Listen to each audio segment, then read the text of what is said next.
I said. Right. Yeah. Videos 3. So this is our your oldest song. This was written before I came on the scene.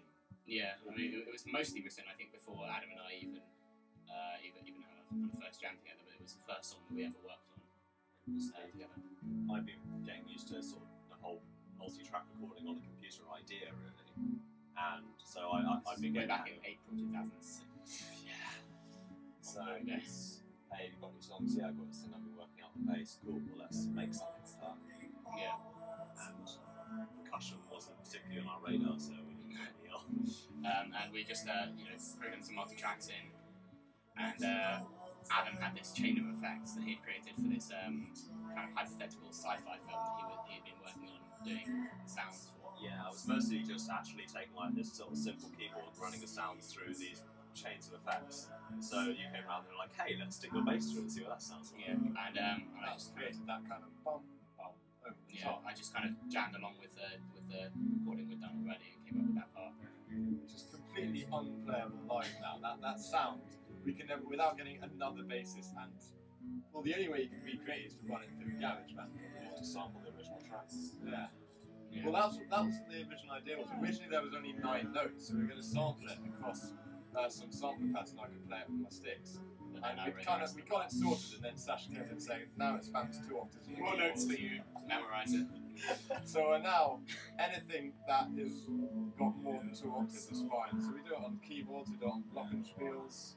I still want to try it on a kalimba. I think it'd be quite a nice song. If you can. If I can. And so this chain of effects that Adam had created that we ran it through, the name he'd given to it was Broken Console. I think thinking of like a kind of spaceship control console because it was for this science fiction film he was working on. I liked the phrase and suggested that we make it that way. And stuff. It makes the lyric in the song sound a little bit pretentious. Well, it is. Yeah. But we are. So the line that which is the phrase "broken console" was actually added after which decided to name the band that because the second verse was written after the rest of the lyrics. But I think we can get away with it. Yeah. The bells come in here as well, so that was the thing is, it's quite a simple texture. It's odd. It's not very regular instrumentation. There aren't actually very many parts. No, there are some kind of weird synths underlying it, and that kind of slightly unusual string sound. All the parts, despite its simplicity, all the parts on their own are actually quite tricky for us all to play. It's quite a hard song to play. Especially, and it's also awkward because we have to recreate the sound. So needless to say, it's actually being sort of very well liked, and therefore we kind of have to play it. Yeah. Despite the fact it's a pain. But I think we like it. We've got a fair few versions of it. Yeah. We won't go into it now. You'll see. There are versions to come. Yeah, and of course, like the acoustic version that we've played before. And of course, we've always wanted to do the video for this album, just kind of sitting, doing something outside and sort of getting back. Yeah. Like a garden or something under a tree. Which is actually isn't that maybe where the idea for the transition came from? Maybe. It certainly seems quite in touch with nature.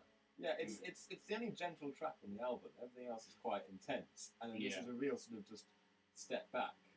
And then we've gone from that slightly dodgy row at the end, into the reverse back dodgy. We should explain why the row is weird, just because the takes on the strum bass part and the broken chord and the blues part are the original takes from when I recorded a demo in GarageBand, and I didn't know how to program a tempo change, so I just played it with the normal tempo going in my ear and being really distracted, so it doesn't quite work, but it's fine.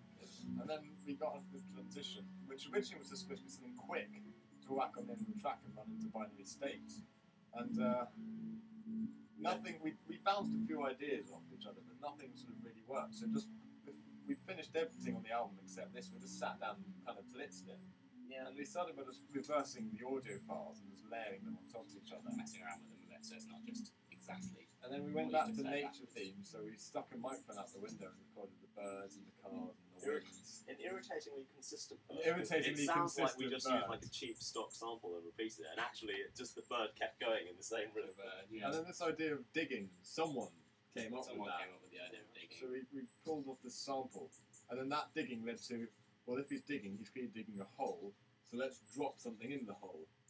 Yeah, we ended up, we wanted to create a sound which sounded like what could be a body being dropped in a hole, but was not necessarily explicitly a body.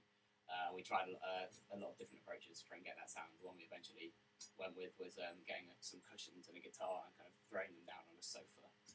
The pretense pretty much disappeared actually, because we did that and they went, no, it doesn't sound enough like a body, do it again. It started, let's drop something in a hole, to let's drop something ambiguous into a hole, to let's just drop a body in a hole.